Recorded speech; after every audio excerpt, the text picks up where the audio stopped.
سورۃ الکہف۔ بسم اللہ الرحمن الرحیم۔ الحمد للہ الذی انزل علی عبدہ الکتاب ولم یجعل لہ عوجا۔ یہ پوائنٹ میں نوٹ کرا چکا ہوں کہ آخری آیت کیا تھی؟ قل الحمد للہ، کہو قل حمد اللہ کے لیے ہے۔ یہ آخری آیت تھی سورہ بنی اسرائیل کی، اور سورہ کہف کی آیت شروع ہو رہی ہے الحمد للہ الذی، گویا کہ اس حکم کی تعمیل جو ہے اس سے آغاز ہو رہا ہے اس سورہ مبارکہ کا۔ اس کو میں نے کہا تھا یہ انٹرلاکڈ ہیں دونوں صورتیں جو ہیں، جیسے آتا ہے تورات میں کہ حضرت یعقوب اپنے بھائی عیسو کی ایڑیاں پکڑے ہوئے تولد ہوئے، یہ جڑواں پیدا ہوئے تھے دو بھائی عیسو اور یعقوب۔ عیسو بڑے تھے، یعنی بڑے اس معنی میں جو بھی ہوتے ہیں جڑواں، ان میں جو پہلے جس کی ولادت ہو جائے وہ بڑا ہوتا ہے، چاہے 2 منٹ کا فرق ہو 5 منٹ کا فرق ہو۔ تو اس کی ولادت کے بعد پھر حضرت یعقوب تو عقب کہتے پیچھے کو، پیچھے آنے والا یعقوب اس لیے ان کا نام پڑ گیا ہے کہ یہ پچھلا ہے۔ جو پہلا تھا وہ عیسو تھا، عیسو کے بارے میں کچھ معلوم نہیں ان کی اولاد وغیرہ کدھر گئی، بہرحال وہ ایک علیحدہ بحث ہے۔ تو اسی طریقے سے یہ سورہ کہف جو ہے گویا کہ سورہ بنی اسرائیل کی ایڑیاں پکڑے ہوئے قرآن مجید میں وارد ہو رہی ہے۔ اس میں آپ دیکھیے الحمدللہ الذی انزل علی عبدہ، وہی اللہ تعالیٰ نے اللہ کے اپنے رسول کی جو نسبت ہے اس کو عبد کے نمایاں کیا ہے، کتاب نازل کی ولم یجعل لہ عوجا، اور اس میں کوئی کجی نہیں رکھی، قیما سیدھی ٹھیک ٹھیک روشن مبین، لینذر بأسا شدیدا۔ اب یہ ہے لفظ جو بہت زیادہ غور کرنے کے قابل ہے۔ اس کتاب کے حضور پر نزول کے مقاصد میں سے ایک یہ بھی ہے خبردار کر دیں ایک بہت بڑی آفت سے۔ ویسے باسن جب واحد آتا ہے تو عام طور پر اس کے معنی جنگ ہوتے ہیں، جب جمع میں آتا ہے تو سختی، مصیبت، بھوک، فاقہ، یہ سارے بأسا۔ آیت البر میں بھی ہم نے پڑھا والصابرین فی البأساء والضراء وحین البأس۔ بأسا جب جمع میں آیا ہے تو فقر و فاقہ، تکلیف، مصیبت، اور حین الباس جنگ کے وقت۔ تو ان دونوں کو ذہن میں رکھیے، بہت بڑی آفت، بہت بڑی آفت، بہت بڑی آفت ایک تو ہے دجالی فتنے کی، دجال المسیح الدجال جو آنے والا ہے، جس کے بارے میں حدیث میں آتا ہے کہ کوئی نبی اور رسول ایسا نہیں گزرا جس نے اپنی قوم کو دجال کے فتنے سے آگاہ نہ کیا، اور پوری انسانی تاریخ میں دجال کے فتنے سے بڑا کوئی فتنہ نہیں ہوگا، اور وہ ہر بندہ مومن کے امتحان کے لیے کڑا ترین جو ہے مرحلہ آ جائے گا، سخت ترین امتحان اس کا لیا جائے گا۔ تو یہ جو سختی ہے اس کی خبر دیتے ہوئے یہ سورہ مبارکہ نازل ہو رہی ہے، اور خاص طور پر اسے باسن اگر جنگ کے معنی میں لیں تو الملحمۃ العظمیٰ، کتاب الملاحم، جو کہ آپ دیکھیں گے احادیث کی کتابوں میں پورا باب ہے کتاب الملاحم، اور اس کا تعلق بھی دجال کے ساتھ ہے، کیونکہ پھر دجال ہی کو قتل کریں گے حضرت مسیح علیہ السلام نازل ہو کر۔ تو یہ سارا مسئلہ جو ہے اس کی خبر دینے کے لیے قیما لینذر بأسا شدیدا من لدنہ، گویا کہ یہ جو احادیث کی کتابوں میں آپ کو حدیث کے ابواب ملتے ہیں، چاہے وہ کتاب الفتن ہو اور چاہے وہ کتاب جو ہے آثار قیامہ ہے، اس طرح کے جتنے بھی ہیں، اور کتاب الملاحم ہے، یہ گویا کہ اس کی شرح ہے لینذر بأسا شدیدا من لدنہ، اور یہ ہوگا بھی خاص اللہ کی طرف سے، یہ آزمائش بھی، یہ دجال کا فتنہ بھی، یہ بہت بڑی جنگ بھی، جس کو آرمگڈون کہتے ہیں، کرسچین جو ٹریڈیشن ہے اس میں اس کے لیے لفظ ہے آرمگڈون، ایک بہت بڑی جنگ ہوگی۔ ڈکشنری میں بھی آپ دیکھیں گے کہ خیر اور شر کی قوتوں کے درمیان اس دنیا کے خاتمے سے پہلے ایک بہت بڑی جنگ ہونی ہے جس کا نام یہ آرمگڈون ہے۔ لینذر بأسا شدیدا من لدنہ ویبشر المؤمنین الذین یعملون الصالحات، اور تاکہ بشارت دے وہ ان اہل ایمان کو جو نیک عمل کرتے ہوں، ان لہم اجرا حسنا، کہ ان کے لیے ہوگا بہت اچھا بدلہ، ماکثین فیہ ابدا، اور وہ اس میں رہیں گے ہمیشہ ہمیشہ۔ یہ جو دجالی فتنہ ہے اس کے ساتھ ایک خاص مناسبت ہے سورہ مبارکہ کی۔ احادیث میں آتا ہے کہ دجالی فتنے کے اثرات سے بچنے کے لیے اس سورہ مبارکہ سے ذہنی اور قلبی رشتہ مفید ہے، اس کی تلاوت کرتے رہنا، خاص طور پر جمعے کے روز پوری سورہ کہف، ورنہ یہ کہ کم سے کم اس کی ابتدائی اور آخری آیات ان کی بڑی اہمیت ہے۔ دجالی فتنہ اصل میں کیا ہے سمجھ لیجئے کہ ایک تو ہے دجالی فتنہ بالعموم، دجل کہتے ہیں فریب کو، جیسے کہ کوئی نبی نہیں ہے وہ اس نے فریبی لبادہ اوڑھ لیا، نبوت کا دعویٰ کر رہا ہے، وہ دجال ہے۔ تو اس طرح کی تو حضور نے فرمایا ہے کہ 30 دجال پیدا ہوں گے، انہی میں سے ایک ہمارے زمانے کے اندر جو ہے یہ غلام احمد قادیانی بھی تھا، وہ دجال تھا جس نے کہ اعلان کیا کہ میں نبی ہوں جبکہ وہ نبی نہیں تھا۔ تو فریبی بنا ہوا جس نے کہ ملمہ اپنے اوپر چڑھایا ہوا ہے۔ اسی طریقے سے دجالی فتنہ یہ جو ہے اس پوری دنیا میں اس وقت جو فتنہ ہے وہ یہ ہے کہ مادہ پرستی کا اتنا غلبہ ہو چکا ہے ذہنوں کے اوپر، افکار کے اوپر، لوگوں کے نظریات کے اوپر، لوگوں کے اخلاق کے اوپر، لوگوں کے اقدار جو ہیں، ویلیوز جو ہیں اس کے اوپر، کہ وہ آخرت کو بالکل بھول گئے، اللہ کو بھول گئے، اسباب کے اندر گم ہے، مسبب الاسباب سے ذہول ہو گیا، دنیا ہی دنیا ہے، آخرت کو بھولے ہوئے ہیں، مادہ ہی مادہ ہے، روح سے کوئی سروکار ہی نہیں۔ یہ ہے بالعموم جس کا نام دجالی فتنہ ہے کہ حقیقت کے اوپر پردہ پڑا ہوا ہے، آخرت پر دنیا کا پردہ پڑا ہوا ہے۔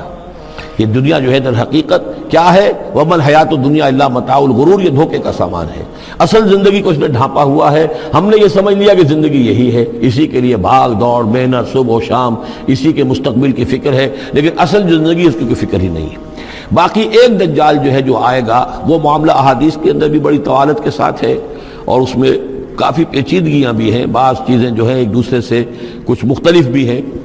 اس میں پھر اہل علم کو بہرحال مطابقت پیدا کرنی پڑتی ہے۔ میں نے جہاں تک اپنی کوشش کی ایک رائے تک میں پہنچا ہوں، لیکن ابھی میں اسے بیان نہیں کر رہا ہوں۔ بہرحال دجالی فتنے کی خبریں موجود ہیں بہت شدت کے ساتھ، اور اس صورت کا پڑھنا جو ہے اس میں بہت مفید ہے۔ اس صورت کے مضامین دجالی فتنہ بالعموم سے کیا تعلق ہے وہ تو اس ہم دورہ ترجمہ دوران کے اس کے دوران بھی آپ کو معلوم ہو جائے گا، لیکن اس کے جو خاص بڑے مباحث ہیں، خاص طور پر یہ کہ ایک ہمارے بہت بڑے عالم گزرے ہندوستان میں اس صدی کے آغاز میں، مولانا مناظر احسن گیلانی، انہوں نے اس میں باقاعدہ کتاب لکھی ہے، آپ کو مل جائے گی بازار میں بھی، اصحاب کہف کے جو کا معاملہ سورہ کہف کے مباحث ہیں ان کے۔ میں نے اس کو اپنی ایک تقریر کے اندر کسی خطاب جمعہ میں سورہ کہف کے مضامین کا خلاصہ بیان کیا تھا، جس کا عنوان ہے دنیا کی حقیقت۔ ظاہر بات ہے تفاصیل زیادہ جو ہیں وہ میرے لیے ممکن نہیں ہے کہ اس دورہ ترجمہ کے دوران بیان کر سکوں۔ وَيُنذِرَ الَّذِينَ قَالُوا اتَّخَذَ اللَّهُ وَلَدًا، اور خبردار کر دے ان لوگوں کو جنہوں نے کہا کہ اللہ نے بیٹا بنایا۔ یہ ساری دجالیت جو ہے اس کی جڑ کیا ہے؟ مسیحیت، جو موجودہ مسیحیت ہے، جو حقیقت میں مسیحیت نہیں ہے، پولزم ہے، جس کی بنیاد تثلیث پر ہے کہ اللہ کا بیٹا بنا دیا حضرت مسیح علیہ السلام کو، اور انہیں کفارہ بنا دیا تمام جو بھی مان لے ان کو ان کے گناہوں کا، پیش کی معافی ہے ان کے گناہوں کی جو حضرت مسیح پر ایمان لے آئے،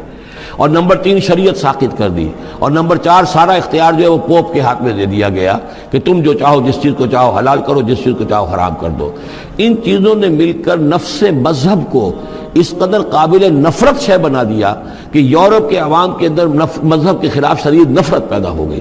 چنانچہ اس کے بعد جب مسلمانوں کے زیر اثر وہاں پر علم پھیلا ہے، ہسپانیہ کی یونیورسٹیوں سے علوم اور فنون جو ہیں یہ فرانس اور اٹلی اور جرمنی کے نوجوان آتے تھے، اور وہاں آ کر وہ قرطبہ اور غرناطہ اور طلیطلہ کی یونیورسٹیوں سے پڑھ کر جاتے تھے، تو ان کے زیر اثر جو ایک ریفارمیشن شروع ہوئی، اصلاح مذہب، اور ایک رینائسنس، تحریک احیاء العلوم، وہ جو اصل تو تحریک تھی اس بات کی کہ انسان علم کی طرف دوبارہ رجوع کرے، لیکن یہ کہ وہ علم جب آگے بڑھا ہے تو وہاں پہ عیسائیت کے خلاف جو رد عمل تھا اس کی وجہ سے اس میں مذہب کی دشمنی جو ہے اس تحریک کے اندر خود بخود شامل ہو گئی۔ تو مذہب سے بیزاری، روحانیت کا انکار، آخرت سے بالکل بے پرواہی اور اس کا بھی انکار، اور خدا ہے یا نہیں ہے اس سے کوئی سروکار نہیں، یہ جو اس تہذیب کے اصل میں اثرات بنے ہیں سارے، یہ اسی غلطیوں کا یہ اثرات ہیں، نتائج ہیں کہ جو عیسائی مذہب کے اندر جو یہ تحریفات کر کے جو غلطیاں کی گئی ہیں، اس کو یہاں کہا گیا ہے کہ ان لوگوں نے کہ جنہوں نے یہ عقیدہ ایجاد کیا، ما لہم بہ من علم، ان کے پاس اس کے لیے کوئی علمی سند نہیں ہے، ولا لآبائہم، نہ ان کے آباء و اجداد کے پاس کوئی سند تھی، کبرت کلمۃ تخرج من افواہہم، بہت بڑی بات ہے جو ان کے منہ سے نکل رہی ہے، بہت بڑی گستاخی ہے جو یہ اللہ تعالیٰ کی شان میں کر رہے ہیں، ان یقولون الا کذبا، یہ نہیں کہہ رہے مگر جھوٹ، سراسر سیدھا سفید جھوٹ بول رہے ہیں، فلعلک باخع نفسک علی آثارہم، تو اے نبی شاید کہ آپ اپنے آپ کو ہلاک کر لیں گے ان کے جو اثرات پڑنے والے ہیں، عیسائیت کے اس غلط عقیدے کے جو نتائج برآمد ہوئے ہیں، جب یہ نتائج ظاہر ہوں گے تو وہ اتنے سنگین ہوں گے، فلعلک باخع نفسک، کہ ان کے احساس سے اور ان کے ادراک سے شاید کہ آپ اپنے صدمے سے اپنے آپ کو ہلاک کر لیں، ان لم یؤمنوا بہذا الحدیث اسفا، اگر یہ لوگ اس حدیث پر، اس قرآن پر، یہ بات جو بتائی جا رہی اس پر ایمان نہ لائے، اس پر ایمان نہ لائے اپنے اس غلط عقیدے پر قائم رہے، اس غلط مذہب کو انہوں نے برقرار رکھا، تو اس کا جو رد عمل ہوگا نوع انسانی پر، اور اس سے تاریخ انسانی اور انسانی ثقافت جس غلط رخ پر پڑے گی، جو دجالیت کا فتنہ اسے جنم لے گا، ان تمام چیزوں کے اثرات سے شاید آپ کو اتنا صدمہ ہو کہ فَلَعَلَّكَ بَاخِعٌ نَفْسَكَ عَلَىٰ آثَارِهِمْ إِن لَّمْ يُؤْمِنُوا بِهَٰذَا الْحَدِيثِ أَسَفًا إِنَّا جَعَلْنَا مَا عَلَى الْأَرْضِ زِينَةً لَّهَا، ہم نے زمین کے اوپر جو کچھ ہے اسے اس کا گہنا بنا دیا ہے، بناؤ سنگھار بنا دیا ہے، زینت بنا دیا ہے۔ یہ آپ نوٹ کر لیجئے، لفظ زینت اور زمین میں اس کی زیبائش اور آرائش، یہ اس سورہ مبارکہ کا عمود ہے، یعنی اس کو اتنا کھبا دیا ہے نگاہوں میں اللہ نے کہ آخرت سے خود بخود انسان غافل ہو جاتا ہے۔ یہ پردہ پڑ گیا ہے، چمک دمک ہے، یہ کاریں ہیں، یہ بلڈنگیں ہیں، یہ کوٹھیاں ہیں، یہ عالیشان عمارتیں ہیں، یہ کیا کچھ اس کی جو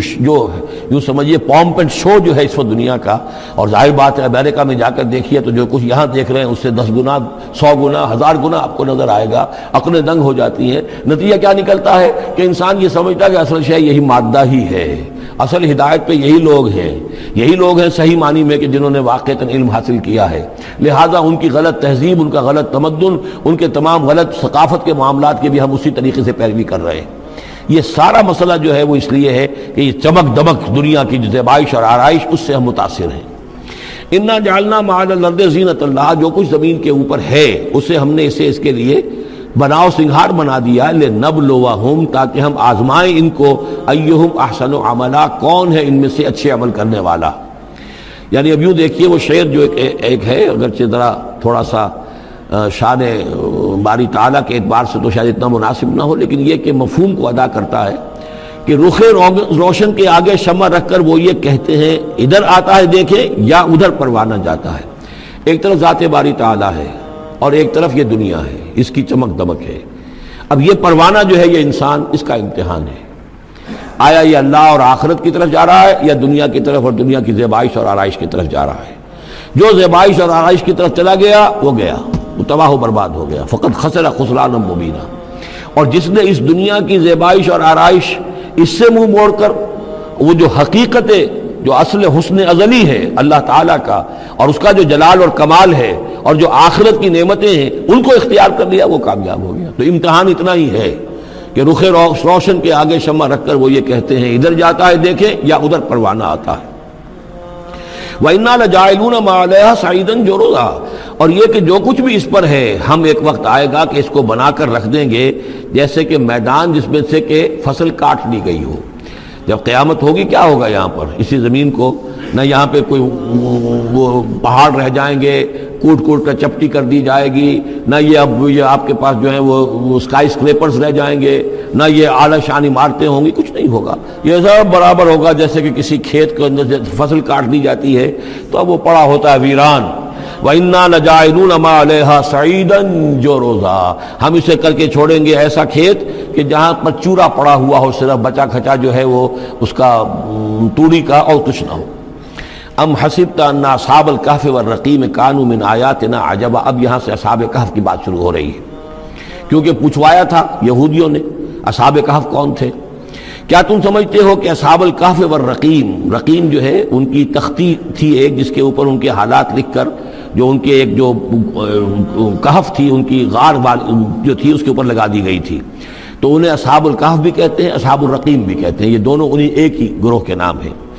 کیا وہ تمہارے خیال میں ہماری بڑی عجیب آیات میں سے تھا؟ یعنی واقعتاً بات تو غیر معمولی تھی، لیکن حقیقت میں ہمارے ہاں تو ہماری تخلیق میں، ہماری صنائی میں اس سے ہزاروں گنا زیادہ عجیب باتیں ہوتی ہیں۔ ہمارے لیے تو وہ کچھ ہے ہی نہیں کسی بھی درجے میں، تم سمجھتے ہو کہ شاید وہ بہت بڑی بات ہے۔ یہ سابق کہف کا جو قصہ ہے، اب میں سمجھتا ہوں کہ پورے وثوق کے ساتھ ہم کہہ سکتے ہیں کہ یہ قصہ کیا تھا۔ دیکھیے جب حضرت مسیح علیہ السلام آئے ہیں تو یہ پورا علاقہ جو ہے فلسطین کا، اور یہاں پہ جو آپ نے تبلیغ کی ہے، تو یہ اس وقت رومن امپائر کا ایک حصہ تھا۔ اگرچہ مقامی طور پر ایک لوکل بادشاہ جو تھا یہودی وہاں پر حکومت کر رہا تھا، لیکن وہ پپٹ تھا، اصل میں تو حکومت جو تھی رومیوں کی، جو رومی تھے بت پرست۔ اور اس کے بعد چونکہ انہوں نے بغاوت کی، حضرت مسیح تو اٹھا لیے گئے سن 30 عیسوی کے آس پاس یا 33 عیسوی کے آس پاس، لیکن اس کے بعد جو ہے ان یہودیوں نے بغاوت کی رومیوں کے خلاف، جس کے نتیجے میں سن 70 عیسوی میں ٹائٹس رومی نے تو ان کی حکومت بھی ختم کی، اور بیت المقدس کو برباد کیا، یروشلم کو تباہ کیا، 1,33,000 یہودیوں کو قتل کیا اور ان کو بھیج دیا، نکال دیا وہاں سے باہر۔ اس وقت کا معاملہ یہ ہے کہ اب کوئی اکے دکے جو بھی رہ جاتے تھے یہاں پر، کوئی یہودی یا عیسائی، یہودیوں کو تو نکال دیا، عیسائی رہ گئے، لیکن عیسائیوں پر بھی بہت ظلم ہوتا تھا۔ یہ موحد تھے، حضرت عیسیٰ کے ماننے والے، وہ بت پرست تھے۔ تو اس زمانے میں کہیں بادشاہ کوئی تھا، ڈیسیس یا دقیانوس جس کو کہتے ہیں، اس کے زمانے میں کچھ جو عیسائی تھے حضرت عیسیٰ پر ایمان رکھنے، آج کے عیسائیوں پر قیاس نہ کیجئے، جو نصارہ تھے حضرت عیسیٰ کو ماننے والے جو موحدین تھے، ان میں سے کچھ نوجوانوں کی پیشی ہوئی بادشاہ کے دربار میں۔ انہوں نے کہا کہ تم اپنے نئے دین سے اگر باز نہیں آؤ گے، اتنے دن کی مہلت تمہیں دی جا رہی ہے تو تمہیں سولی چڑھا دیا جائے گا، بس مہلت دی جا رہی ہے، جاؤ غور کر لو، سوچ لو۔ ان لوگوں نے آ کر سوچا کہ اب نہ تو ہمارے لیے یہ ممکن ہے کہ ہم مقابلہ کر سکیں، چلو کسی غار میں چھپ جاتے ہیں، دیکھیں اللہ تعالیٰ کیا کرتا ہے ہمارے لیے۔ وہ ایک غار میں جا کر چھپ گئے، اور غار میں جا کر چھپے ہیں تو اللہ نے انہیں وہاں پر سلا دیا، موت تاریخ سلا دیا۔ اللہ کروٹ بھی بدلواتا رہا، ان کے لیے سارا کچھ بندوبست کیا، اللہ کی قدرت میں تھا۔ حضرت عزیر کو 100 برس کے لیے مار دیا تھا، موت کے بعد ان کو دوبارہ زندہ کر دیا۔ لیکن یہ کہ ان کا معاملہ یہ ہے کہ ان کو وہاں پر جو ہے تقریباً 300 برس یہ وہاں پر پڑے رہے اس غار کے اندر۔ غار کی شکل کچھ خاص ایسی تھی کہ ادھر آنا جانا لوگوں کا تھا ہی نہیں، اور یہ ہے جو موجودہ ترکی کے علاقے میں شہر ایفسس ہے ایک، اس کے آس پاس ہیں اس طرح کے غار، جیسے ایجنٹا کے غار ہندوستان کے مشہور ہیں، ایسے ہی وہاں بھی غاروں کا سلسلہ ہے، اور ہیں بھی وہ ایسے کہ ان کے دہانے جو ہیں وہ ہیں شمال کی جانب، تو دھوپ ان میں براہ راست نہیں جاتی، صرف یہ کہ ریفلیکٹڈ لائٹ تو آتی ہے لیکن یہ کہ براہ راست دھوپ نہیں جاتی، تو ایک طرح کا اندھیرا سا اس کے اندر، ٹوائی لائٹ جسے آپ کہہ لیں، وہ رہتا ہے سارا دن۔ وہاں پر یہ 300 برس تک سوتے رہے۔ اس 300 برس کے عرصے میں یہ ہوا کہ رومن امپائر جو ہے اس نے خود عیسائیت اختیار کر لی۔ 300 عیسوی کے اندر کانسٹنٹائن جو تھا ایمپرر، وہ عیسائی ہو گیا، اب پوری امپائر جو عیسائی ہو گئی۔ اب اس کے زمانے میں اس کے بعد تھیوڈوسیس ہے ایک، 446 عیسوی میں یہ تھا، اس کے زمانے میں اللہ تعالیٰ نے ان لوگوں کو جگایا 300 برس کے بعد۔ اب یہ سمجھ رہے ہیں کہ وہی زمانہ ہے، وہی کفار کی حکومت ہے، وہی مشرکین ہیں۔ اب انہوں نے ڈرتے ڈرتے اپنے کسی ایک آدمی سے کہا بھائی جاؤ یہ لے کے سکہ لے کر جاؤ، چاندی کا، کچھ نہ کچھ کھانے پینے کے لیے لے کر آؤ، دیکھنا لیکن اس طرح ہو کہ ہمارا پتہ نہ چل جائے کہ ہم یہاں چھپے ہوئے ہیں۔ وہاں جو گئے انہوں نے وہ سکہ پیش کیا اور کہا یہ سکہ تمہارے پاس کہاں سے آیا؟ یہ تو بہت پرانا سکہ ہے، تو 400 سال پرانا، 300 سال پرانا سکہ کہاں سے لے آئے تمہیں کوئی خزانہ ملا ہے؟ بہرحال اس حوالے سے اب وہ جو ہے وہ پکڑے گئے، ان کی حالت جو ہے وہ جو بات سامنے آ گئی، لیکن جب بات سامنے آ گئی تو اب ان کا تو بہت یعنی وہ عزت کی گئی، اس لیے کہ اب تو جو ان کا مذہب تھا در حقیقت پوری مملکت کا مذہب وہی ہو چکا تھا، تو صورتحال تو تبدیل ہو چکی ہے۔ پھر یہ کہ اس کے بعد تفصیل معلوم نہیں ہے کہ غالباً وہ جا کر اپنی اسی غار میں وہ سو گئے ہیں یا دوبارہ اللہ نے ان پر وہیں پر موت طاری کر دی ہے، اس کا دروازہ بند کر کے اور اس پر ایک تختی لگا دی گئی ہے۔ یہ اصحاب کہف ہے۔ گبن کی جو ہے the decline and fall of Roman empire, اس میں بھی یہ 7 سلیپرز، 7 سونے والے، ان کی کہانی موجود ہے۔ یہ چیز جو ہے گویا کہ رومن لٹریچر کے اندر موجود تھی، اس کا جو ذکر موجود تھا، اور قرآن مجید میں یہ امتحاناً سوال کیا گیا حضور سے، تو اس کا جواب دیا گیا کہ یہ 300 برس تک کچھ لوگوں کو سلا دینا، یہ اللہ تعالیٰ کے نزدیک تو کوئی بڑی بات نہیں ہے، تمہارے نزدیک ام حسبت ان اصحاب الکہف والرقیم کانوا من آیاتنا عجبا اذ ابى الفتية الى الکہف، جبکہ وہ نوجوان آئے اپنے اس غار میں، فقالوا، اور انہوں نے کہا ربنا آتنا من لدنک رحمتا، پروردگار اب خاص اپنے خزانہ فضل سے ہمارے لیے رحمت کا بندوبست فرما، وہیئ لنا من امرنا رشدا، اور ہمارے لیے ہمارے معاملے کے اندر جو ہے وہ کوئی عافیت کا بندوبست فرما، فضربنا علی آذانہم، تو ہم نے تھپکی دے دی ان کے کانوں پر، فی الکہف سنین عددا، اسی وہ غار کے اندر جو ہے وہ سوتے رہے کئی سال۔ ابھی یہاں اس بات کو نہیں چھیڑا کتنے سال، سنین عددا، متعدد سال وہ سوتے رہے۔ ثم بعثناہم، پھر ہم نے انہیں اٹھایا، لنعلم ای الحزبین احصیٰ لما لبثوا امدا، تاکہ ہم دیکھیں کہ 2 گروہوں میں سے کس کو صحیح معلوم ہے کہ کتنے عرصے وہ وہاں رہے تھے۔ اس کا ذکر آگے آ جائے گا 2 گروہوں سے مراد کیا ہے۔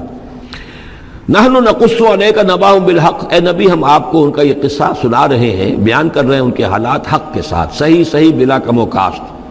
انہم فتیۃ آمنوا بربہم، وہ چند نوجوان تھے جو ایمان لائے اپنے رب پر، توحید کے ساتھ ایمان لانے والے، وزدناہم ہدی، اور ہم نے ان کی ہدایت میں اور اضافہ فرمایا، وربطنا علی قلوبہم، ہم نے ان کے دلوں کو ڈھارس دی، مضبوطی دی، دلوں کے اندر ثبات پیدا کر دیا، اذ قاموا، جب وہ بادشاہ کے دربار میں کھڑے ہوئے، اور جیسے کبھی حضرت ابراہیم علیہ السلام نے بات کی تھی اسی طرح ڈٹ کر انہوں نے بات کی، اذ قاموا فقالوا، اور انہوں نے کہا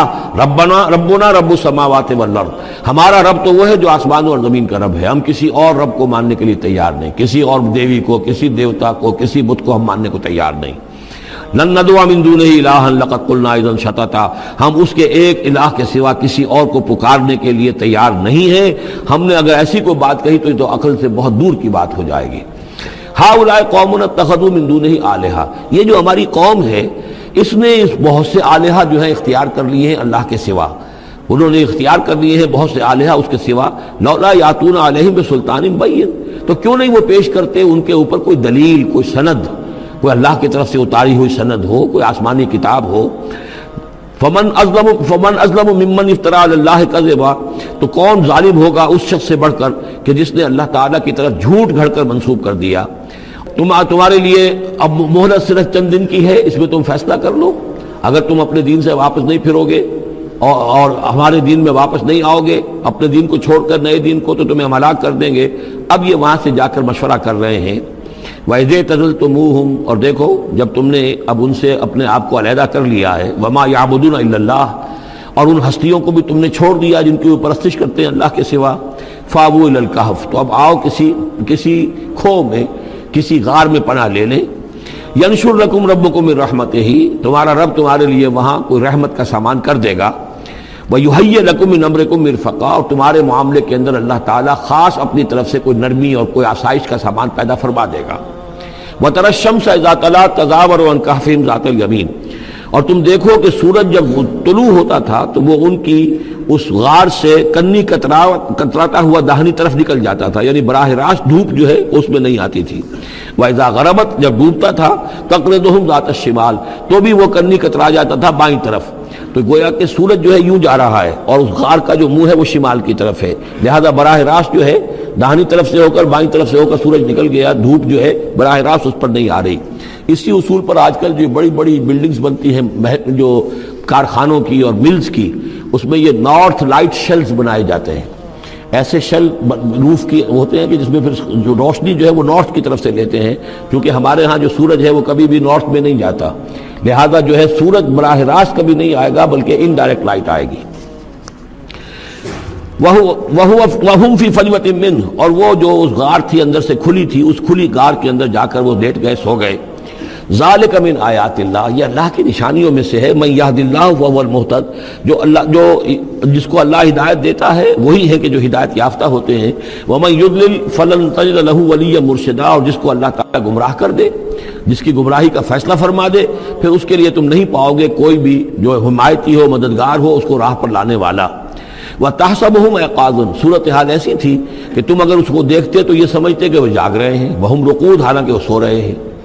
وَنُقَلِّبُهُمْ ذَاتَ الْيَمِينِ وَذَاتَ الشِّمَالِ، ہم ان کو کروٹیں بھی دلواتے رہے، داہنی طرف بھی بائیں طرف بھی، تاکہ یہ کہ وہ بیڈ سورز نہ ہو جائیں، ہم جدید اصطلاح میں اگر استعمال کریں تو کروٹ بھی دلوا رہا ہے اللہ تعالیٰ۔ اللہ تعالیٰ کو ہر قدرت حاصل ہے، اس کے فرشتے معمور ہیں جو کر رہے ہیں، نرسنگ بھی ہو رہی ہے۔ ذات الشمال وکلبہم باسط ذراعہ بالوسید، ان کا ایک کتا بھی تھا جو اپنے دونوں ہاتھ پھیلا کر، دونوں اگلے جو ہے پاؤں جو ہاتھ، اس کو سمجھیے وہ اس کے کوئی بہت ہی خونخوار قسم کا کتا تھا جو اس غار کے منہ پر اپنے دونوں ہاتھ پنجے آگے پھیلا کر بیٹھا ہوا زور سے۔ اس کا نتیجہ کیا نکلتا تھا؟ لو اطلعت علیہم، اگر اچانک تمہارا کہیں وہاں گزر ہو جائے، لولیت منہم فرارا ولملیت منہم رعبا، تو وہاں سے تمہارے اوپر رعب طاری ہو جائے، خوف طاری ہو جائے، اور وہاں سے تم بھاگو، کہ بڑا بھیانک منظر ہے، ایک کہف ہے، اندر اندھیرا ہے، اور آگے جو ہے بڑا کوئی ٹیریئر بل قسم کا کتا جو ہے وہ بیٹھا ہوا ہے، خوفناک قسم کا، اور اس نے اپنے پنجے بھی آگے کیے ہوئے ہیں، وَلَمُلِئْتَ مِنْهُمْ رُعْبًا وَكَذَلِكَ بَعَثْنَاهُمْ، اسی طرح پھر ہم نے انہیں ایک وقت میں اٹھایا، لِيَتَسَاءَلُوا بَيْنَهُمْ، تاکہ وہ آپس میں ایک دوسرے سے سوال کریں۔ قَالَ قَائِلٌ مِّنْهُمْ كَمْ لَبِثْتُمْ، ان میں سے ایک نے کہا کتنے عرصے یہاں ہم رہے ہوں گے، کیا خیال ہے آپ کا؟ قَالُوا لَبِثْنَا يَوْمًا أَوْ بَعْضَ يَوْمٍ، انہوں نے کہا کہ ہم رہے ہوں گے ایک دن یا دن کا کچھ حصہ، تھوڑی سی نیند ہم نے لی ہے، استراحت کی ہے، اور کیا کیا ہے۔ قَالُوا رَبُّكُمْ أَعْلَمُ بِمَا لَبِثْتُمْ، کچھ اور تھے، انہوں نے کہا چھوڑو اس بات کو، اللہ تمہارا جانتا ہے کتنی دیر رہے، 2 گھنٹے رہے، 2 دن رہے، کیا پتا، ہمیں کیا معلوم۔ فَبْعَثُوا أَحَدَكُمْ بِوَرِقِكُمْ هَٰذِهِ، تو لو یہ چاندی کا سکہ، ورق جو ہے چاندی کو کہتے ہیں، تو اس کو دے کر ایک آدمی کو بھیجو الی المدینہ، شہر کی طرف، فَلْيَنظُرْ، وہ دیکھے، أَيُّهَا أَزْكَىٰ طَعَامًا، کہاں سے کوئی پاکیزہ خوراک مل سکے۔ ظاہر بات ہے کہ وہ ان کا جو تصورات تھے، موحد بھی تھے تو پاکیزہ کھانا بھی چاہتے تھے۔ أَيُّهَا أَزْكَىٰ طَعَامًا فَلْيَأْتِكُمْ بِرِزْقٍ مِّنْهُ، تو اس میں سے کچھ ہمارے لیے راشن لے آئے، وَلْيَتَلَطَّفْ، اور دیکھے کہ وہ نرمی کرے، کسی سے جھگڑ نہ پڑے، کہیں کسی جھگڑ پڑا اور جھگڑنے کی وجہ سے پھر کوئی شکل ہو جائے تو ہم تک لوگ پہنچ جائیں، تو بڑی نرمی کے ساتھ وہ معاملہ کرے۔ یہ وَلْيَتَلَطَّفْ نوٹ کر لیجئے، یہ تعداد حروف کے اعتبار سے قرآن مجید کا نصف ہے۔ وَلْيَتَلَطَّفْ، تے نصف اول میں ہے، لام یہ نصف ثانی میں ہے، یہ نصف ہے تعداد حروف، الفاظ نہیں، حروف، الفابیٹس جو ہیں، جو حروف کی گنتی کی گئی ہے اس کے اعتبار سے یہ ٹھیک نصف ہو گیا۔ آدھے حروف اس کے تا پر پورے ہو گئے اور بقیہ آدھے جو ہیں شروع ہو رہے ہیں لام سے۔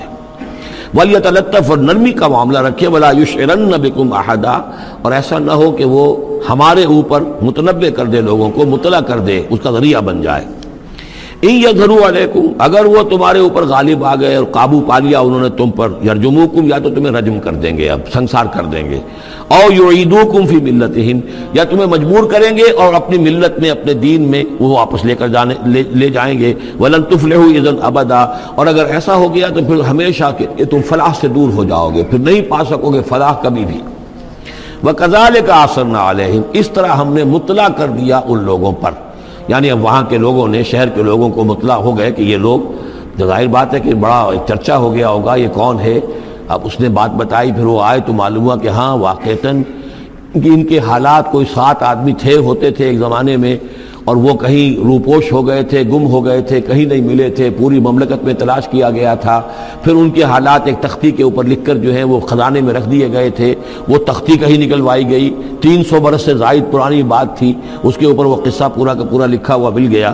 تو وہ ساری چیز جو ہے وہ بات کھل گئی۔ وَكَذَلِكَ أَعْثَرْنَا عَلَيْهِمْ، اور اس طرح ہم نے یہ بات ظاہر کر دی ان پر، لِيَعْلَمُوا، اب اس سے کیا کیا چیزیں واضح ہوئیں، ان وعد اللہ حق وان الساعۃ لا ریب فیہا، اللہ کا وعدہ سچا ہے اور یہ کہ قیامت کے بارے میں کوئی شک نہیں ہو سکتا، آتیۃ لا ریب فیہا، وہ آ کر رہے گی۔ اس لیے کہ جب 300 برس تک ایک آدمی سویا رہ سکتا ہے اور پھر وہ اٹھ گیا تو کیا مشکل ہے اللہ کے لیے کہ وہ جو مر چکے ہوں ان کو دوبارہ زندہ کر دے۔ اذ یتنازعون بینہم امرہم، اب وہ ان کے بارے میں آپس میں جھگڑنے لگے کہ کیا کرنا چاہیے ان کا معاملہ، وہ تو جا کر اپنی غار کے اندر دوبارہ سو گئے اور اب اللہ نے ان کے اوپر موت جو ہے حقیقی موت وارد کر دی۔ اب کیا کرنا چاہیے، اذ یتنازعون بینہم امرہم، تو انہوں جب کہ وہ آپس میں جھگڑ رہے تھے، فقالوا ابنوا علیہم بنیانا، کچھ لوگوں نے کہا کہ یہاں پہ ایک یادگار تعمیر کر دی جائے، ایک عمارت تعمیر کی جائے، معلوم ہو کہ یہاں اتنا بڑا واقعہ ہوا ہے تو اس کے پاس ایک یادگار تعمیر ہو۔ ربہم عالم بہم، ان کا رب ان سے اب بہتر واقف ہے۔ قال الذین غلبوا علی امرہم، تو جن لوگوں کی بات مانی گئی، جو غالب آئے اپنی رائے کے اعتبار سے، انہوں نے یہ کہا لنتخذن علیہم مسجدا، کہ اب ہم یہاں پر ایک مسجد تعمیر کریں گے ان کی یاد میں۔ اب یہاں تک کا واقعہ بیان کر کے فرمایا سیقولون ثلاثۃ رابعہم کلبہم، یہ لوگ کہیں گے کہ وہ 3 تھے اصحاب کہف اور چوتھا تھا ان کا کتا، وَيَقُولُونَ خَمْسَةٌ سَادِسُهُمْ كَلْبُهُمْ، اور کچھ یہ کہیں گے کہ نہیں وہ 5 تھے اور چھٹا تھا ان کا کتا، رجمم بالغیب، یہ ساری باتیں جو یہ کہہ رہے ہیں یہ اندھیرے کے اندر ٹامک ٹوئیاں ہیں، یہ تیر تکے چلا رہے ہیں اندھیرے کے اندر۔ وَيَقُولُونَ سَبْعَةٌ وَثَامِنُهُمْ كَلْبُهُمْ، اور ان میں سے کچھ وہ بھی ہیں جو کہتے ہیں کہ وہ 7 تھے اور 8واں ان کا کتا تھا۔ قُلْ رَبِّي أَعْلَمُ بِعِدَّتِهِمْ، کہہ دیجئے کہ میرا رب زیادہ بہتر جانتا ہے کہ ان کی تعداد کتنی تھی، مَا يَعْلَمُهُمْ إِلَّا قَلِيلٌ، نہیں جانتے اس چیز کو مگر بہت کم لوگ۔ یہاں قرآن مجید نے صراحت تو نہیں کی، لیکن مفسرین کا کہنا یہ ہے کہ بٹوین دی لائن بتا دیا کہ یہی رائے صحیح ہے، اس لیے کہ ثلاثۃ رابعہم کلبہم، خمسۃ سادسہم کلبہم، درمیان میں واو نہیں ہے، لیکن سبعۃ وثامنہم کلبہم اس کے اندر جو ہے زور ہے۔ دوسرے یہ کہ جب وہ جاگے تھے تو ایک نے سوال کیا تھا کتنے دن ہم رہے ہوں گے، پھر جواب میں 3 نے کہا تھا 1 دن، یا اس کا کچھ حصہ، اس لیے کہ 3 سے کم پر جمع کا اطلاق نہیں ہو سکتا۔ قالو جو ہے صیغہ جمع کا ہے، 3 سے کم پر نہیں، 2 ہوتے تو قالا ہوتا۔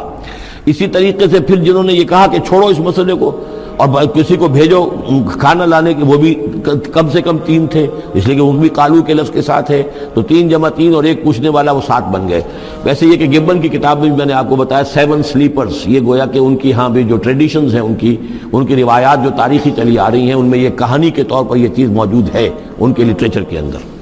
تو گویا کہ اللہ نے تائید اسی کی ہے، لیکن یہ کہ اس میں جھگڑنے کی ضرورت کیا ہے؟ فلا تمہارے فیہم الا مران ظاہرا، تو اس معاملے کے اندر اے نبی آپ ان سے کچھ زیادہ جھگڑیے مت، ولا تستفت فیہم منہم احدا، اور نہ ہی ان چیزوں کے بارے میں ان میں سے کسی سے پوچھیے، اس لیے کہ یہ چیزیں ایسی نہیں ہیں، اسی میں ہمارے لیے ہدایت ہے۔ جو چیز دینی اعتبار سے اہم نہ ہو، اور جو خاص طور پر جو ہمارے لیے جو اصل مسئلہ اس وقت ہے، اقامت دین کی جد و جہد اصل مسئلہ، اس کے اعتبار سے جس کی اہمیت نہ ہو، اس کے بارے میں زیادہ چھان بین کرنا، زیادہ بحث و نظام میں پڑھنا جو ہے وقت ضائع کرنا ہے، بلکہ وہ اپنی اس جد و جہد کو نقصان پہنچانے والی بات ہے۔ فلا تمہارے فیہم الا مران ظاہرا ولا تستفت فیہم منہم احدا ولا تقولن لشیء، یہ بہت اہم واقعہ آ رہا ہے یہاں۔ اس واقعے میں حضور صلی اللہ علیہ وسلم سے ایک سہو ہو گیا تھا۔ جب یہ سوالات کیے گئے تو حضور نے فرمایا ٹھیک ہے میں اس کا جواب دے دوں گا، تم آنا، اور یہ کہ انشاءاللہ نہیں کہا، کل تم آنا میں تمہیں جواب دے دوں گا، انشاءاللہ نہیں کہا، صاف ہو گیا، غلطی ہو گئی۔ لیکن یہ کہ اللہ تعالیٰ نے جن کے جتنے رتبے بلند ہوتے ہیں پھر ان کی سختی بھی اتنی ہوتی ہے، جن کے رتبے ہیں سوا ان کی سوا مشکل ہے۔ ہم عام طور پر یہ باتیں کہتے رہتے ہیں ہمارے لیے اللہ نے کیا گرفت کرنی ہے کہ ان کی کوئی حیثیت نہیں، کوئی مقام ہی نہیں، لیکن یہ کہ جو بلند مقام والا ہو اور وہ بغیر انشاءاللہ کہہ دے کہ کل یہ ہو جائے گا اور انشاءاللہ نہ کہے تو اس پر پھر گرفت ہو گئی۔ تو حضور کی کئی دن گزر گئے کہ جبرائیل نہیں آئے، اور آپ کے لیے پھر ایک مشکل پیدا ہو گئی، گویا کہ مخالفین نے تالیاں پیٹ دی ہوگی کہ لو بس فیل ہو گئے، ناکام ہو گئے اس امتحان کے اندر، جو ہے وہ تو اب یہ کامیاب نہیں ہو پائے۔ اس کے بعد جبرائیل آئے، یہ واقعات بھی لے آئے، ساتھ ہی یہ ہدایت بھی لائے۔ وَلَا تَقُولَنَّ لِشَيْءٍ إِنِّي فَاعِلٌ ذَلِكَ غَدًا، دیکھیے کبھی نہ یہ کہیے گا کہ یہ کام میں کل ضرور کر دوں گا، إِلَّا أَن يَشَاءَ اللَّهُ،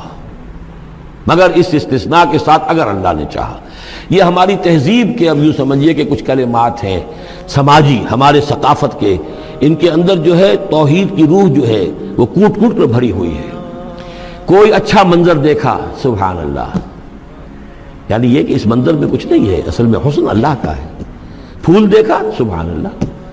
پھول کی تعریف نہیں کر رہے، اب بنانے والے کی تعریف ہے جس نے اتنا عمدہ پھول بنایا ہے۔ کوئی آپ کو کوئی تکلیف رفع ہوئی، کوئی ضرورت پوری ہوئی، الحمدللہ، بھوک لگی ہوئی تو کھانا کھایا، الحمدللہ، تعریف اللہ کے لیے ہے۔ کوئی چیز آپ اپنے گھر میں داخل ہوئے، منظر اچھا لگا، بچے کھیل رہے ہیں، بڑا اچھا ماحول ہے، کہیے ماشاءاللہ ماشاءاللہ، جو اللہ کو پسند ہے۔ یہ جو کچھ ہے وہ اللہ کی مشیت سے ہے، یہ کوئی میری صلاحیت سے، میری قوت سے تو نہیں ہے۔ اسی طرح سے کوئی کام کرنا، انشاءاللہ میں یہ کام کرنا تو چاہتا ہوں، ارادہ تو ہے، لیکن ظاہر بات ہے کہ اللہ تعالیٰ کی مشیت کے بغیر، اللہ کی مرضی اور اذن کے بغیر تو نہیں ہو سکتا۔ تو یہ بھی گویا کہ، اور یہ سارے کلمات اس صورت میں آپ کو مل جائیں گے، ماشاءاللہ، انشاءاللہ، اور اس سے پہلے ہم الحمدللہ سے شروع کر چکے ہیں۔ الحمدللہ الذی انزل علی عبدہ الکتاب ولم یجعل لہ عوجا ولا تقولن لشیء انی فاعل ذلک غدا الا ان یشاء اللہ واذکر ربک اذا نسیت، اور اپنے رب کو یاد کر لیا کیجئے جب آپ بھول جائیں، یعنی یہ کہ اگر کسی وقت بھول جائیں تو پھر جب یاد آ جائے وَاذْكُرْ رَبَّكَ، تو پھر اللہ تعالیٰ کی طرف دھیان لگائیے۔ وَقُلْ عَسَىٰ أَن يَهْدِيَنِ رَبِّي لِأَقْرَبَ مِنْ هَٰذَا رَشَدًا، اور کہیے کہ ہو سکتا ہے کہ میرا رب اس معاملے میں اس سے بہتر راہ کی طرف میری رہنمائی کر دے، یعنی میں یہ کیوں کہوں کہ یہ کام میں کروں گا، ہو سکتا ہے اللہ تعالیٰ جو ہے اس سے بہتر کوئی صورتحال پیدا کر دے۔ لہذا اس معاملے کے اندر بھی کوئی زیادہ جازم ہو جانا نہیں چاہیے، بلکہ معاملات کو تفویض الامر الی اللہ، سپردم بتو مایا خیشرا تو دانی حساب کم و بیشرا، تو اس طریقے سے انسان جو ہے اللہ تعالیٰ کے حوالے کیے رکھے۔ وَلَبِثُوا فِي كَهْفِهِمْ ثَلَاثَ مِائَةٍ سِنِينَ وَازْدَادُوا تِسْعًا، اور وہ رہے اپنی اس غار میں 300 برس اور اس کے اوپر 9 سال۔ اس کی تعبیر کیا ہے؟ شمسی حساب سے 300 برس، اور یہ 300 برس جو شمسی ہوتے ہیں جو سولر کیلنڈر کے، وہ قمری حساب سے 309 بن جاتے ہیں۔ اس حوالے سے یہ دونوں عدد بالکل صحیح ہے۔ قُلِ اللَّهُ أَعْلَمُ بِمَا لَبِثُوا، کہیے یہ بھی اللہ بہتر جانتا ہے کتنے عرصے رہے، اس میں بھی بحث میں پڑھنے کی ضرورت نہیں۔ لَهُ غَيْبُ السَّمَاوَاتِ وَالْأَرْضِ، اللہ تعالیٰ ہی کے اختیار میں ہے اور اللہ ہی کے علم میں ہے غیب کل کا کل آسمانوں اور زمین کا،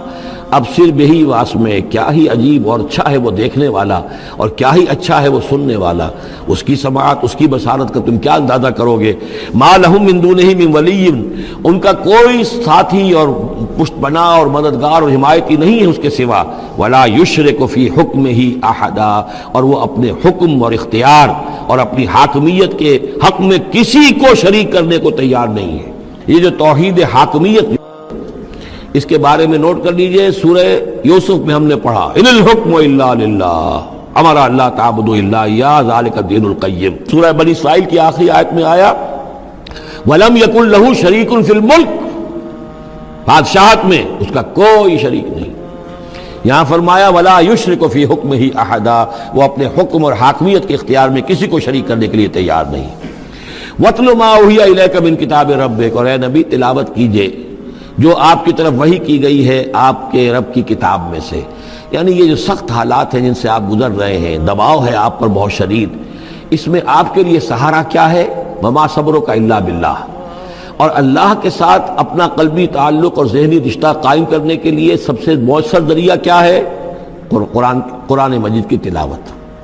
وَاتْلُ مَا أُوحِیَ إِلَیْکَ مِن کتاب ربک، جو بھی آپ کی طرف وحی کیا گیا ہے آپ کے رب کی کتاب میں سے، اس کی تلاوت کرتے رہا کیجئے۔ لا مبدل لکلماتہ، اس کی باتوں کو بدلنے والا کوئی نہیں ہے۔ وَلَن تَجِدَ مِن دُونِہ مُلْتَحَدًا، اور اس کے سوا آپ کو کہیں کوئی پناہ نہیں ملے گی۔ پناہ دینے والا بھی وہی ہے، کوئی اور پناہ نہیں دے سکے گا۔ سختی کتنی بھی ہے جھیلیے، برداشت کیجئے، اس سختی کو آسان بنا سکتے ہیں اللہ کی کتاب کی تلاوت کریے اور کر کے سناتے رہیے اپنے ساتھیوں کو بھی، اسی سے تمہارے اوپر یہ سختیاں جو ہیں ہلکی ہو جائیں گی، ان بھاری چیزوں کو برداشت کرنا آسان ہو جائے گا۔ لیکن جان لیجئے پناہ ملے گی تو اللہ کے دامن میں۔ لن تجد من دونہ ملتحدا واصبر نفسک مع الذین یدعون ربهم بالغداۃ والعشی، اور اپنے آپ کو روکے رکھیے اور صبر کیجئے ان لوگوں کے ساتھ جو اپنے رب کو پکارتے ہیں صبح و شام۔ یہ اگرچہ غرباء میں سے ہیں، یہ بلال ہیں، یہ عبداللہ ابن ام مکتوم ہیں، یہ نابینا ہیں، یہ ابو فقی ہیں، یہ غلام ہیں، یہ عمار ہیں، اور یہ اسی طریقے سے خباب ہیں، لوہار ہیں۔ یہ لوگ جو ہیں آپ ان کی اس رفاقت کو غنیمت سمجھیے۔ وَاصْبِرْ نَفْسَكَ مَعَ الَّذِينَ يَدْعُونَ رَبَّهُم بِالْغَدَاةِ وَالْعَشِيِّ يُرِيدُونَ وَجْهَهُ، وہ اللہ کی رضا کے طالب ہیں، طلبگار ہیں، اللہ سے محبت کرنے والے ہیں۔ وَلَا تَعْدُ عَيْنَاكَ عَنْهُمْ، اور دیکھیے آپ کی نگاہیں ان سے ہٹ کر ادھر نہ جائیں جن کے پاس دولت ہے۔ انہم ترید زینت الحیات الدنیا، کہیں آپ کی نگاہ ادھر نہ جائے جہاں زیبائش ہے، آرائش ہے، دنیا کی چمک دمک ہے، دولت ہے۔ آپ ولید بن مغیرہ کی طرف تو متوجہ ہوں اور عبداللہ ابن ام مکتوم کی جانب نہ ہو، معاذ اللہ ایسا نہ کیجیے۔ یہ بالکل وہی بات ہے جو ہم سورہ ہجر میں بھی پڑھ چکے ہیں، وَلَا تَمُدَّنَّ عَيْنَيْكَ إِلَىٰ مَا مَتَّعْنَا بِهِ أَزْوَاجًا مِّنْهُمْ زَهْرَةَ الْحَيَاةِ الدُّنْيَا، یہ جو بھی ہم نے ان کو دے رکھا ہے دنیا کا ساز و سامان، چمک دمک، اس کی طرف آپ کی نگاہیں نہ اٹھے۔ وَلَا تَعْدُ عَيْنَاكَ عَنْهُمْ، آپ کی نگاہیں ان سے ہٹ کر، انہیں نظر انداز کر کے ان لوگوں کی طرف نہ متوجہ ہو جائیں۔ ترید زینت الحیات الدنیا، تو کیا آپ بھی دنیا کی، کہ لوگوں کو یہ گمان ہونے لگے، شک ہو جائے کہ آپ کی نگاہ میں بھی دنیا کی زینت کا جو ہے بہت اس کی اہمیت ہے۔ وَلَا تُطِعْ مَنْ أَغْفَلْنَا قَلْبَهُ عَنْ ذِكْرِنَا، اور مت بات مانیے اس کی جس کے دل کو ہم نے اپنی یاد سے غافل کر دیا ہے۔ وَاتَّبَعَ هَوَاهُ، اور جو اپنی خواہش نفس کی پیروی کر رہا ہے۔ وَكَانَ أَمْرُهُ فُرُطًا، اور اس کا کام جو ہے وہ اعتدال سے بہت ادھر ادھر ہو گیا ہے۔ وَقُلِ الْحَقُّ مِن رَبِّكُمْ فَمَنْ شَاءَ فَلْيُؤْمِنْ وَمَنْ شَاءَ فَلْيَكْفُرْ إِنَّا أَعْتَدْنَا لِلظَّالِمِينَ نَارًا أَحَاطَ بِهِمْ سُرَادِقُهَا صدق اللہ العظیم۔ اور پڑھا کرو اس میں سے کہ جو وحی کیا گیا ہے آپ کی جانب آپ کے رب کی کتاب میں سے، اس کی باتوں کا بدلنے والا کوئی نہیں، اور نہیں پاؤ گے تم اپنے لیے اس کے سوا کوئی اور جائے پناہ۔ تھامے رکھو، روکے رکھو اپنے آپ کو ان لوگوں کے ساتھ جو پکارتے ہیں اپنے رب کو صبح و شام اور چاہتے ہیں اس کی رضا، طالب ہیں اس کے روئے انور کے، اور نہ دوڑیں آپ کی نگاہیں ان سے ہٹ کر آپ کہ دنیا کو یہ محسوس ہو، یہ مغالطہ ہو کہ ترید و زینت الحیات الدنیا۔ یہ ذرا مشکل مقام ہے قرآن مجید کا کہ بظاہر تو الفاظ یہ ہیں کہ آپ کی نگاہیں دنیا کی زیبائش اور آرائش کی تلاش میں ان فقراء اور غرباء سے ہٹ کر امراء کی طرف نہ اٹھیں۔ لیکن ظاہر بات ہے کہ حضور صلی اللہ علیہ وسلم کی یہ شان نہیں تھی، لہذا اس میں جو بات سمجھ میں آتی ہے وہ یہ ہے کہ ایسا نہ ہو کہ آپ کے التفات کی وجہ سے دنیا یہ محسوس کرے کہ ان کی نگاہ میں بھی وقت اور اہمیت جو ہے وہ دنیاوی مال و دولت اور اسباب کی ہے۔ کسی داعی حق کے لیے یہ معاملہ بہت ہی نازک ہوتا ہے کہ ایک طرف جو حالات و واقعات ہیں اس کے اعتبار سے، جو حقائق ہیں اس کے اعتبار سے، معاشرے کے جو اونچے طبقات ہوتے ہیں، جو وہاں سرداری یا کسی اور طرح کی سربراہی کے منصب پر فائز ہوں یا ان کے پاس فراوانی ہو دولت کی، اب ظاہر بات ہے کہ ان کا ایک اثر و رسوخ ہوتا ہے معاشرے میں۔ ان میں سے کوئی ایک شخص ایمان لے آئے تو وہ بہت سے لوگوں کے برابر ہو جائے گا، جیسے حضرت عمر رضی اللہ اور ابو جہل کو حضور نے دونوں کو پیش کیا اللہ کے سامنے کہ اللہ ان میں سے ایک کو ضرور میری جھولی میں ڈال دے۔ ظاہر بات ہے کہ اس سے اسلام کو تقویت حاصل ہوگی، اور اس سے یہ ہے کہ جن مسلمانوں پر کا قافیہ تنگ ہوا ہے، جن کو ستایا جا رہا ہے، اگر کوئی بڑا آدمی ایمان لے آئے گا تو ان کو بھی سہارا ملے گا، جیسے کہ حضرت عمر اور حضرت حمزہ کے ایمان لانے کے بعد جو غرباء تھے، فقراء تھے اور جو غلام تھے انہیں ستایا جا رہا تھا، انہیں کچھ ریلیف ملا ہے۔ اس حوالے سے ایک طرف تو اس کی ضرورت ہوتی ہے کہ ان کی طرف توجہ کی جائے، التفات رکھا جائے، تاکہ اگر وہ ایمان لے آئے تو اس سے ایمان کو بھی تقویت ہو، اسلام کو تقویت ہو، مسلمانوں کو بھی فائدہ پہنچے۔ دوسری طرف یہ اندیشہ ہوتا ہے کہ غرباء کا دل نہ دکھے۔ تیسری طرف یہ کہ لوگ یہ نہ سمجھیں کہ یہ بھی زیادہ جو ہے مدارات کرتے ہیں اور زیادہ التفات کرتے ہیں امراء کی طرف، اہم لوگوں کی طرف، گویا کہ ان کی نگاہوں میں بھی دنیا کی انہی چیزوں کی وقت ہے، انہی چیزوں کی اہمیت ہے۔ تو یہ تین طرف کے چیز سمجھیے کہ یہ چکی دو پارٹوں والی نہیں، تین پارٹوں والی ہے، کہ جس میں کوئی داعی جو ہوتا ہے وہ اس مخمصے میں آ جاتا ہے کہ ایک طرف تقاضا یہ ہے خود تحریک کا، دعوت کا، اس جد و جہد کا، اس کے تقاضے یہ ہیں کہ ان کی طرف التفات ہو، ان کی طرف توجہ کی جائے تاکہ ان میں سے کچھ لوگ ایمان لے آئیں تو کام میں سہولت حاصل ہو، مدد حاصل ہو۔ لیکن دوسری طرف یہ منفی دو اثرات بھی موجود ہیں، تو اس کے مابین جو ہے حکم دیا جا رہا ہے حضور صلی اللہ علیہ وسلم کو کہ بہرحال آپ یہ احتیاط کیجئے کہ یہ تاثر نہ ابھرنے پائے کہ محمد کے نزدیک بھی صلی اللہ علیہ وسلم اصل اہمیت جو ہے وہ دولت مند لوگوں کی ہے۔ وَلَا تُطِعْ مَنْ أَغْفَلْنَا قَلْبَهُ عَنْ ذِكْرِنَا، اور مت کہنا مانیے ان لوگوں کا، یہ جیسا کہ میں نے بارہا عرض کیا ہے کہ دباؤ پڑ رہا تھا سرداران قریش کی طرف سے کہ کچھ ہماری بات مان لیجئے، کچھ ہم آپ کی مان لیں گے۔ تو یہاں گویا کہ اس میں پھر متنبہ کیا جا رہا ہے کہ جن لوگوں کو دلوں کو ہم نے اپنی یاد سے غافل کر دیا ہے، محروم کر دیا ہے، آپ ان کی باتیں سنیں بھی مت، ان کی طرف دھیان بھی مت دیجئے۔ وَلَا تُطِعْ مَنْ أَغْفَلْنَا قَلْبَهُ عَنْ ذِكْرِنَا وَاتَّبَعَ هَوَاهُ وَكَانَ أَمْرُهُ فُرُطًا وَقُلِ الْحَقُّ مِنْ رَبِّكُمْ۔ یہ جو مضمون ابھی ہم نے دوبارہ پڑھا ہے، اس کو آپ دیکھیں گے کہ یہ 21ویں پارے کی آغاز میں پھر دوبارہ آئے گا کہ جب بھی شدید کشاکش کا دور آیا ہے تو اس میں یہی ہدایات اللہ تعالیٰ کی طرف سے آئی ہیں حضور کو اور حضور کی وساطت سے تمام اہل ایمان کو کہ قرآن مجید کے ساتھ تمسک جو ہے اور مضبوط کرو، قرآن مجید کے ساتھ اپنے تعلق کو اور گہرا کرو، اور اس کو پڑھنا اور اس کا جو ہے اس کے ساتھ جو ہے اپنے اوقات کا بسر کرنا، اس میں اور اضافہ کرو، اسی سے تم ان شدائد اور مصائب کا مقابلہ کر سکو گے۔ وَقُلِ الْحَقُّ مِنْ رَبِّكُمْ، اور کہہ دیجئے یہ حق ہے میرے رب کی طرف، تمہارے رب کی طرف سے جو میں پیش کر رہا ہوں۔ فَمَنْ شَاءَ فَلْيُؤْمِنْ وَمَنْ شَاءَ فَلْيَكْفُرْ، تو اب جو چاہے ایمان لائے، جو چاہے کفر کرے۔ یہ بالکل وہی بات ہے جو سورۃ الدہر میں کہی گئی ہے کہ اما شاکرا و اما کفورا، ہم نے پورا اختیار دے دیا، انا ہدیناہ السبیل اما شاکرا و اما کفورا، یہ اختیار ہم نے انسان کو دیا ہے، چاہے شکر گزار بندہ بنے، چاہے کفران نعمت کی روش اختیار کرے۔